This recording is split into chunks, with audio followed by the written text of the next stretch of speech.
Welcome to the POZcast, where street smart, business smart, all kinds of smart people share their insights into the world of marketing, career journeys, and personal growth.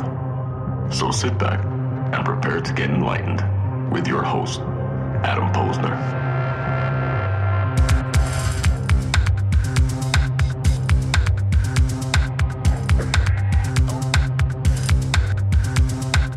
Hey, everybody, and welcome back to the POZcast, where I bring you the best and brightest from the world of business, marketing, and personal growth to help you harness your inner tenacity and drive your career forward. The goal of the POZcast is to bring you, the job seekers, my listeners, to new outside-the-box advice and tactics to take your search to the next level, to really separate yourself from the competition. And my guest today, Austin Belcak, does just that. Austin is the founder of Cultivated Culture, where he teaches people how to land jobs they love without applying online. And that's a crazy concept for a lot of us, but we'll certainly get to it. And his strategies have helped people land jobs at places like Google, Microsoft, Amazon, Facebook, Deloitte, Goldman, just to name a few. I'm sure you heard of these places without even applying online. He's also been featured in Forbes, Business Insider, Fastco, and a whole lot more. But folks, that is not his daily job. He is currently the director of partnership development over at a little company called Microsoft. I think they own another little company called LinkedIn. So he certainly found a way to land a great gig for himself.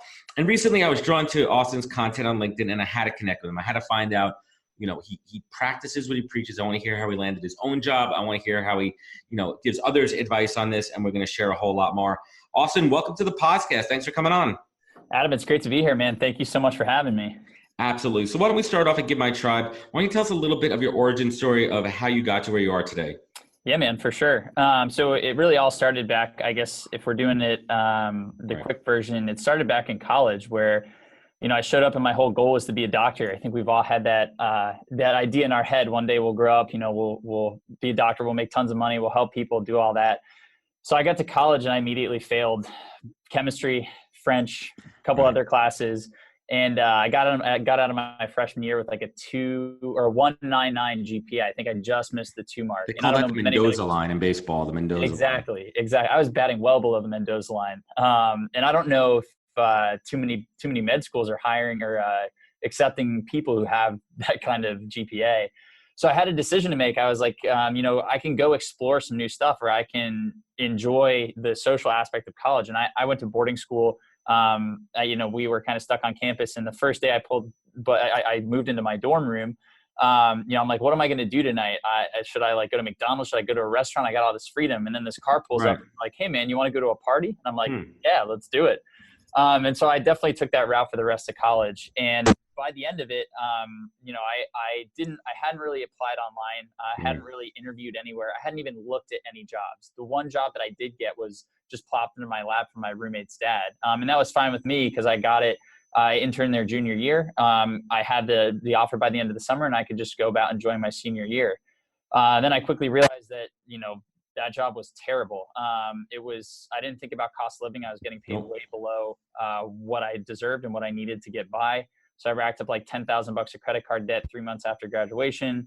And my boss was terrible. He treated me like crap. So I knew I had to get out, but I didn't know how to do it. And so I went and I took advice from all these people that we normally go to, right? Friends, family, career counselors, online gurus, quote unquote. People that know what they're talking about, so to speak. Exactly. And they all told me the same thing. They're like, tweak your resume, tweak your cover letter, apply online. Right. So I did that. And about 300 applications later, I had 0 interviews. And it's frustrating. Frustrating was an understatement for sure. I was like getting off calls and like punching my steering wheel in my car and like not able to sleep and like super stressed out.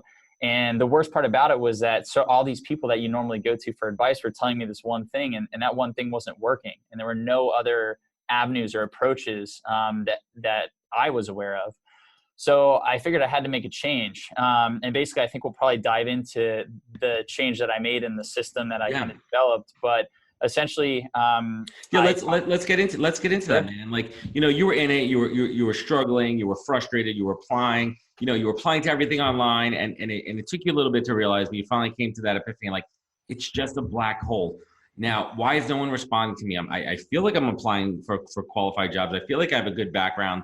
And what was that moment, and what did you do?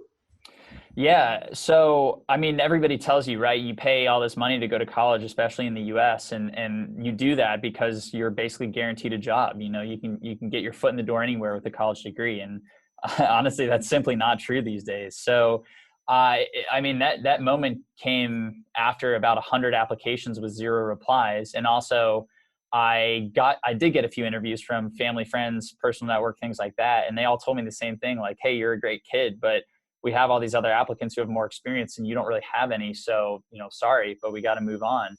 And so I had no idea what else to do. And the inflection point really came when I sat down with an alumni from Wake who worked at Uber.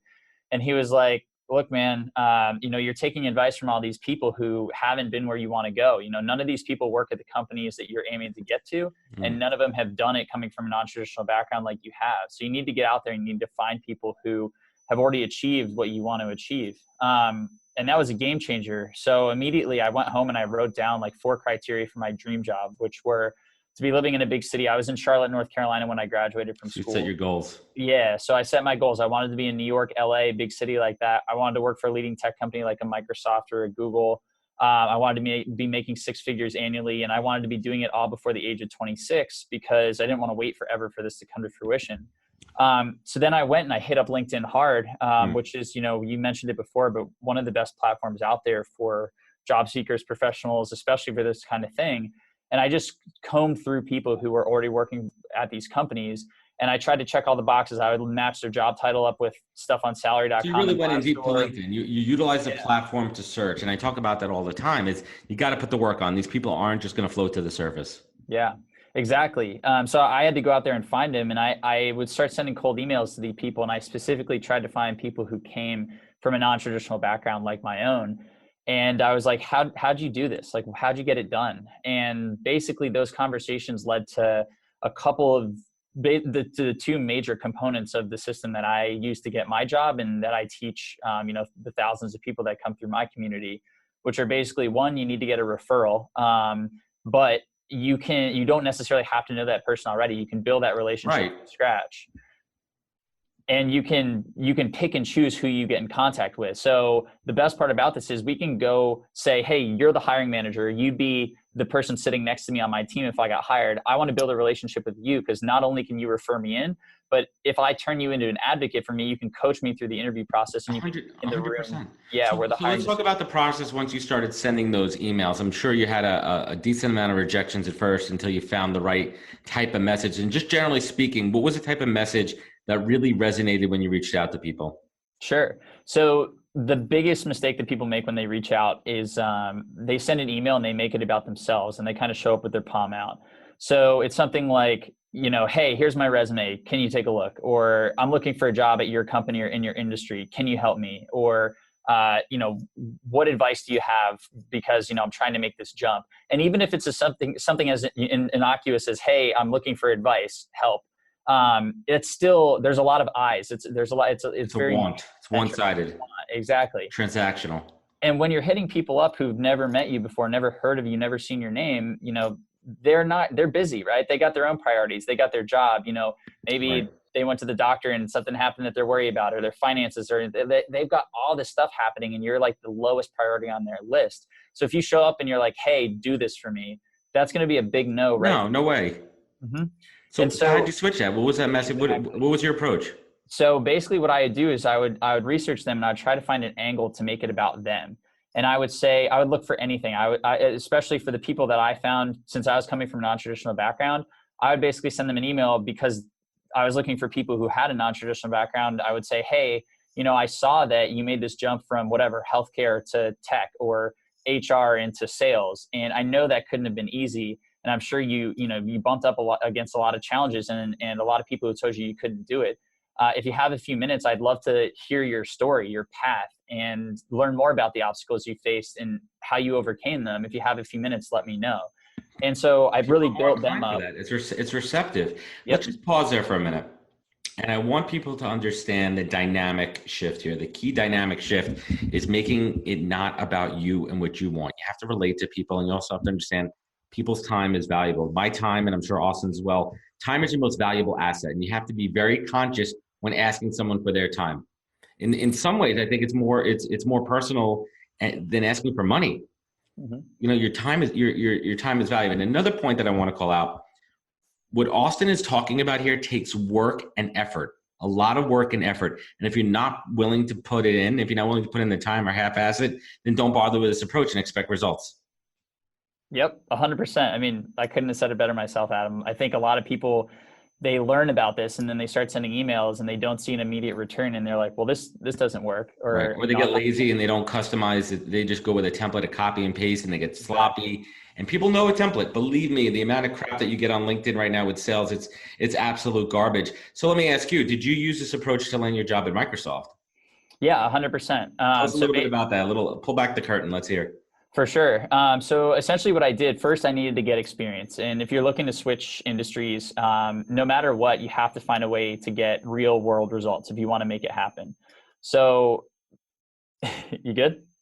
Sorry. So yeah, for me, everybody would tell me, hey, you don't have enough experience. And so I knew that, especially from talking to these people at these companies, they had done the same thing. They'd gone out and found a way to turn first learn the industry that they wanted to get into, but then turn it into real world results. So I went out and I taught myself digital marketing. And then I took the knowledge, I got Google certified. I got certified on Facebook and all these other platforms. And then I took that knowledge and I went out and I pitched small businesses until I had enough clientele to basically run a little freelance shop. And so those were my results. You know, nobody was willing to hire me without experience. So I had to go build the experience myself. Right. You had to have it.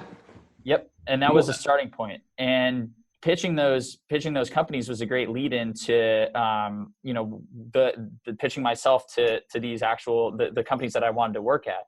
So like I said, you know, one of the major components is finding the right people. The second piece is finding a way to illustrate your value that shows what you'll bring to the table instead of focusing on what you've done in the past. So if you don't 100% align to the job that you want on paper, you're going to spend all your time defending your past unless you choose to shift the narrative. So the only way to do that is to find something that you can show them that basically validates your value. I call it a value validation project. But so basically I combined those two sentiments. So the first thing I did was I found a target role and I said, this is the role that I want. And then I created a pipeline, same as you would for sales. So I just got 100 contacts across 10 companies. I basically did 10 contacts per company.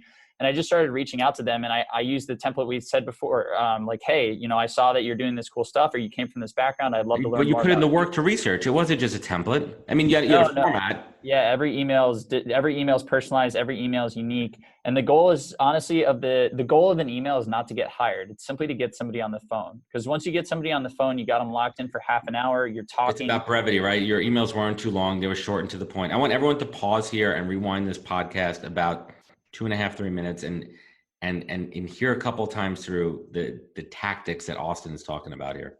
Yeah, and if you just want a quick hit list, I mean, basically the cold emails that get the most responses, they're personalized, they're 120 words on average, they're written at a third grade level, and there are tools you can use on the internet. If you go type in, you know, like reading level grader or whatever, you can copy paste your email in there and they'll tell you. So they're written at the third grade level. They have it's reading comprehension, right? It's attention. If you look at an email quickly, I mean, listen, the sheer volume that I get every single day, visually speaking, from an optics perspective, you're more inclined to read a shorter message that's easier to read. Your brain can process words really quickly. So you have to be cognizant of the I guess it's the biology, the optics of human, you know, comprehension. Mm-hmm. Yeah, 100%. That's what it's all about. It's making it easy for the other person is the best way to put it. So sending those emails was my start. And then I would book these conversations and basically before the conversations, you know, I picked 10 companies that I wanted to work at. This process it's really effective. It's not very scalable. So I picked 10 companies and I researched the crap out of them. I didn't stop until I knew everything about their current status, challenges they're facing, big initiatives they have for the next 3 to 6 months, their goals, their vision, their culture, all of that. And then I tried to dig into the specific teams that I was looking into. So, you know, if I was going to be hired into the retail vertical or the automotive vertical or something else for advertising, what was their stance in that space? What were they looking to do? So I'd spend about 3 to 5 hours researching each company. And then I would start reaching out to these people. So I did the research first because it informed some of the outreach. Right. And then when I got on the phone with them, my goal was basically to let them talk for the first half hour, get them warmed up, get them feeling good. There's a lot of research out there that shows that, when people talk about themselves and their personal interests, the pleasure centers in their brain that are associated with eating a good meal, having sex, cocaine, light up. So basically, if I can get somebody to talk about themselves, I'm tapping into that. Like you said, it's the biology, and it makes them feel good.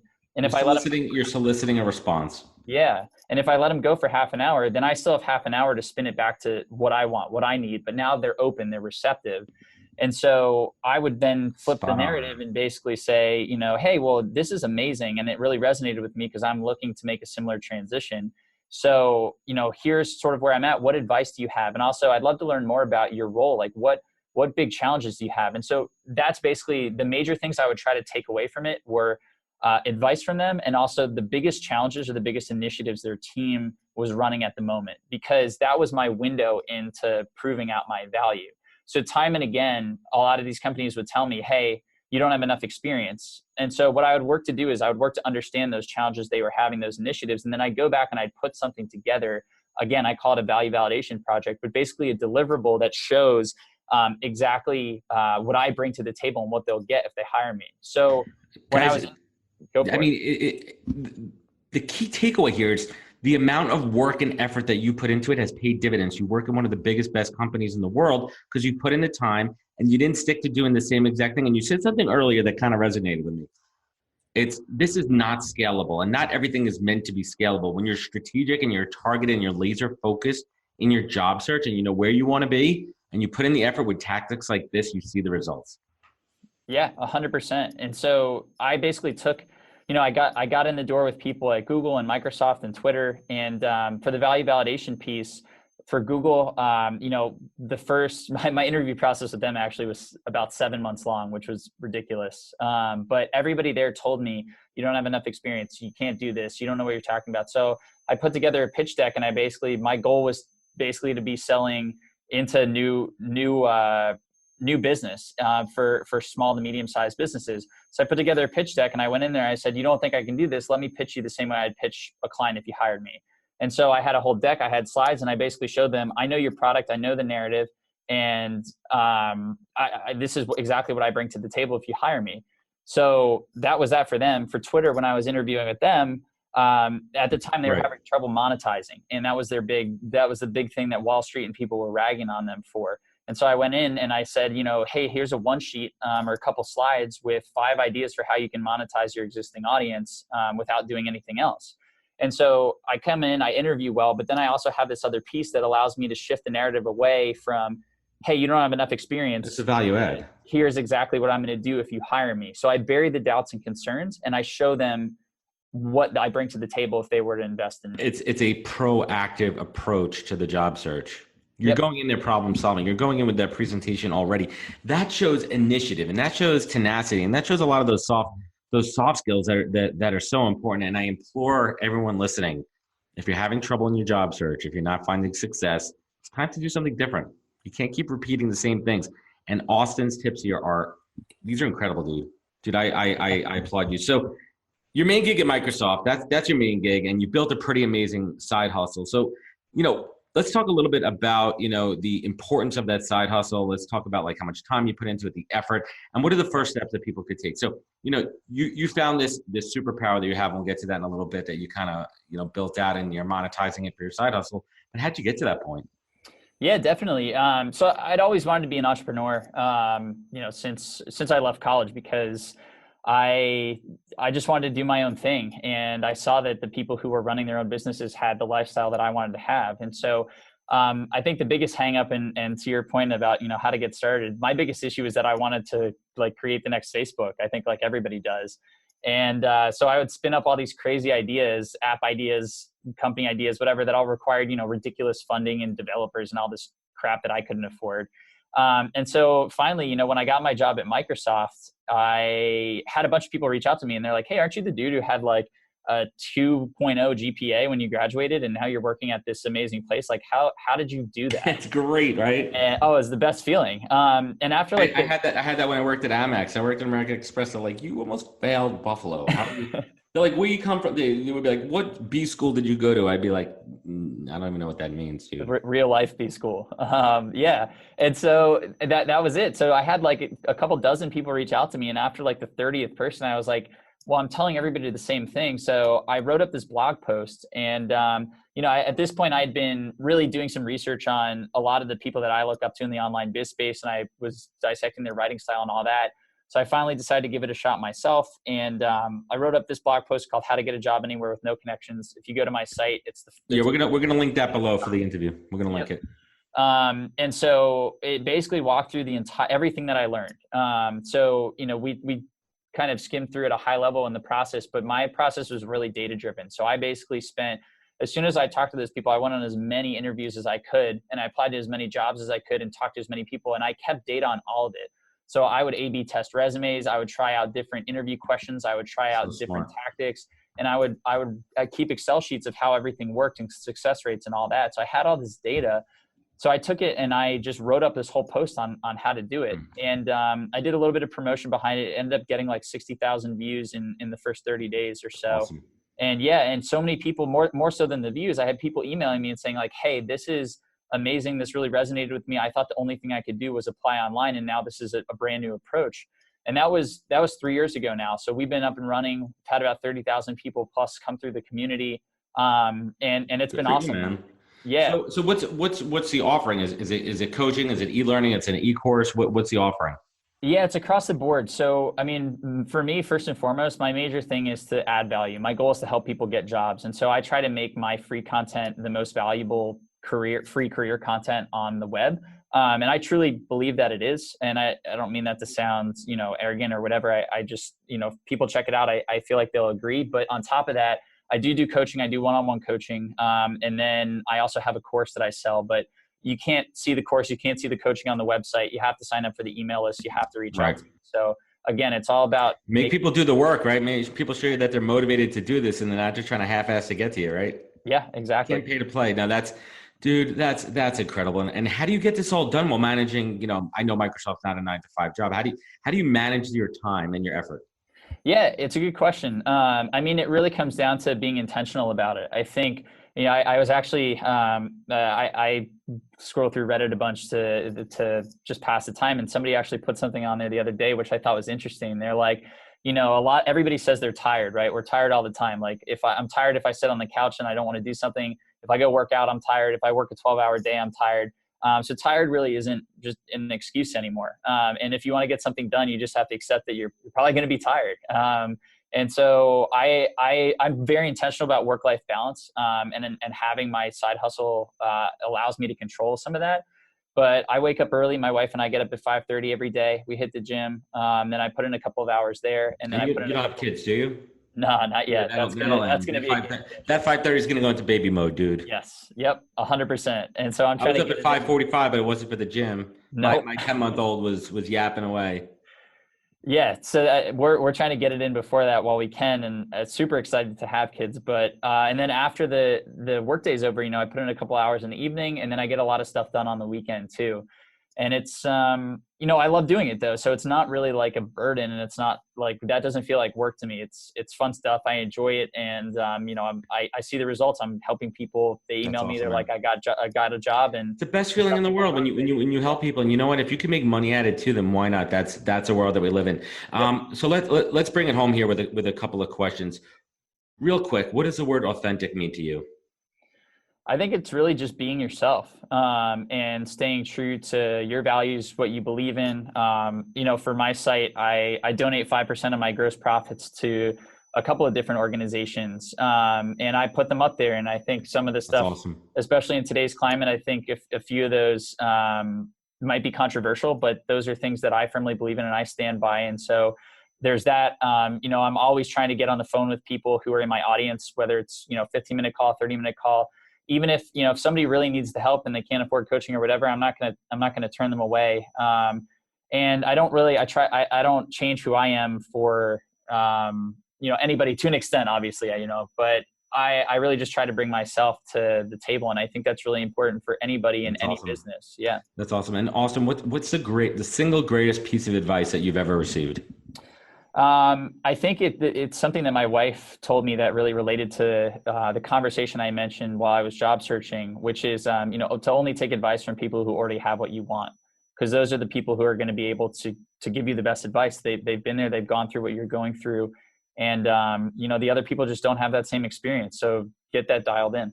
Awesome. And what's the greatest accomplishment that you've had in your career? The greatest life accomplishment for me is marrying my wife. She's the best, and she's the reason that this whole business, the reason all this can happen. It's amazing having that rock. 100%. It's one of the best life hacks. But outside of that, the biggest accomplishment for me was honestly getting that job at Microsoft. I think coming from where I was coming from and doing the things that I had to do to get there, the feeling was like undescribable. And every day I'm so grateful to come to work here. I work with amazing people. I get to do amazing work, and they let me run my business on the side. Yeah. Which I'm pretty lucky. So they're cool with it. They know what you do. 100%. They encourage it and have an organization that knows that you're adding value outside. You're not doing it on their time and their dime. So flip that. What is the biggest failure you've had in your career to date, and what did you learn from it? Yeah, that's a good question. I think the biggest failure, honestly, was, I've had a lot of failures. So I guess if we talk about on the surface level, I've tried to start 1 million companies and a bunch of them fell on their face, and I lost a bunch of money. Yeah, exactly. I don't think that I've had like an epic failure that people I know a lot of people have that where they lost millions of dollars or the company failed or whatever. I haven't had that yet, which is a blessing. And I'm super grateful for that. I think the biggest shortcoming I've had or flaw was honestly back when I started, was assuming that just because everybody was doing it meant it was the way it should be done.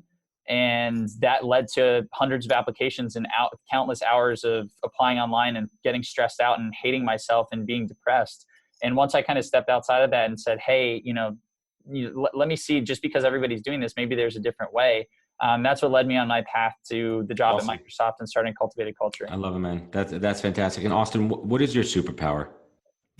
Helping people get jobs. I think that would probably be the number one. But I like to think that I'm pretty good at, building relationships with people that I talk to, and I'm pretty open-minded about different situations, different people, where folks are coming from. And so I always try to stay grounded in that by talking to people in my audience, across the board. But yeah, I think and hope that would be it.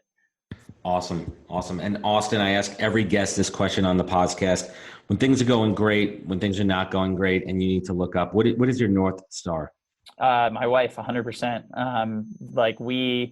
She's always there for me when things aren't going so well, or when things are going great. But I think the former is more important, and she always has great advice to keep me grounded. Sometimes I'm not always up to listen to the advice, but it ends up being great in the end. So I'm just super lucky to have her and have her support. Dude, Austin, this was awesome. So closing thoughts, everybody. Spray and pray and applying to every job you see blindly is not a good tactic. It's not even a tactic. In fact, it's actually the worst thing you could do. It's a waste of complete time. And you need to be smart and strategic in your job search and give yourself every competitive advantage. How do you stand out from the competition? How do you do that? How do you get in front of the decision makers and influencers? Insights and advice that Austin has shared today is gold. He practices what he preaches and has found great success, and he now shares that with everybody here. And side hustles are not for everyone, but if you feel you have a passion, you can monetize it, and you have the time for it, you're foolish not to. I promise you, you're a fool not to, and you'll regret it. And you may find quickly that it's sustainable and maybe even more financially opportunistic than you thought, and you may want to make a career pivot. And speaking of pivots, they are hard, and they're not for everyone. And you need to capitalize on your transferable skills that directly apply to your new industry. This is important. That's another piece of the side hustle. You learn what you're good at and what you're not good at. Mm-hmm. But you also need to be potentially open to financial and title step back. We didn't really get into that here too much, but to take a step forward, sometimes you got to take a step back. But as I personally experienced, having a tremendous amount of career and life experience behind you will propel you incredibly more in that new role. Folks, the advice that Austin gave today is incredible. This is gold. rewind, listen to this a couple of times. And this is what you need to harness your inner tenacity to drive your career forward. Austin, where could folks find you? Where could they connect with you? And we'll certainly have the links below when we post it. Awesome. Yeah. So, I mean, my site's cultivatedculture.com. I always, again, trying to add value. So I have a page that has free resume course, the 5 most effective strategies that my audience has found to help them land jobs without applying online. And you can find those at cultivatedculture.com/POZcast. And then outside of that, my email is austin@cultivatedculture.com. Hit me up with questions. I can't be the guy to tell you to cold email people and then ignore you. So I read them all. I reply to them all. Any questions, don't hesitate to ask. Austin, this is awesome. Thank you so much for joining me. I really appreciate it. Thanks for having me, Adam. I appreciate it, man. And to everyone listening, thank you for joining us again on the POZcast. Please be sure to follow us on all the social media channels. Links will be below in the comments. Subscribe, comment, network. And remember, take your online offline. And thank you for joining us. And catch us next week for another amazing episode of the POZcast. Wisdom is forever, but for us, it's time to go. Thank you for joining us. Luckily, we'll be back with our next episode jam-packed with more incredible humans. For more info, please visit www.nhptalentgroup.com.